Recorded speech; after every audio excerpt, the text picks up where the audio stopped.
So I'm going to show you how to prepare your cake pans to get the best result finished product. So right here I've got a piece of wax paper. You can use parchment paper or wax paper. I find that wax paper is just easier to use because it's a little thinner and it lays flat. It's also cheaper than parchment paper. So I've just tore off a piece that's big enough for my cake pan. I'm going to lay my pan right on top. I'm going to take a pencil. A pencil is going to work better than an ink pen.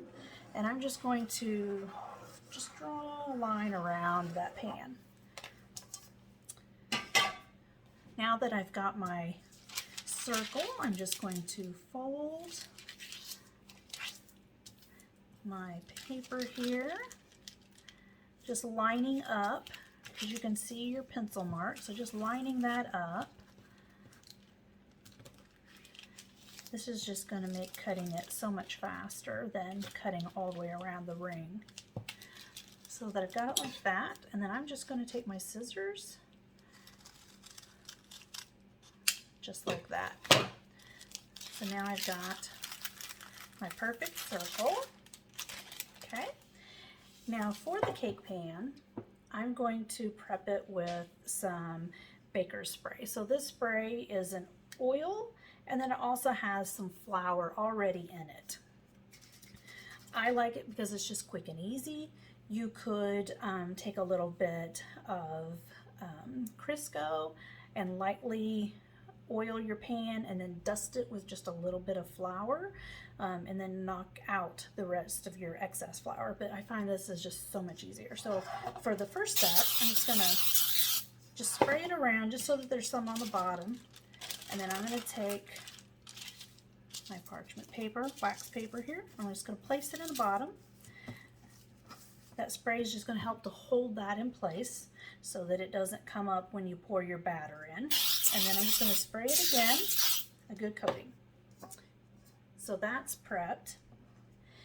And then when we're ready to bake, I have these, what I call baking strips. I don't know what the actual what they're actually called, but you can get these on Amazon. You can get them in Michael's, Hobby Lobby, any of your craft supply stores that carry baking supplies.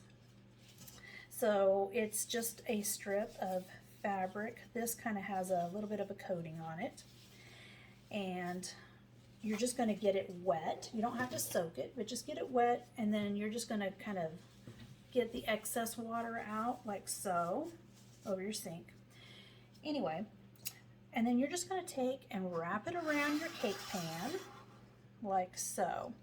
Now some actually come with a little flap where you can just tuck this under, kind of like a belt loop. Mine do not. So what I usually do is on my sheet tray, because I always bake my cakes on a sheet tray just because it makes it easier to get them in and out of the oven.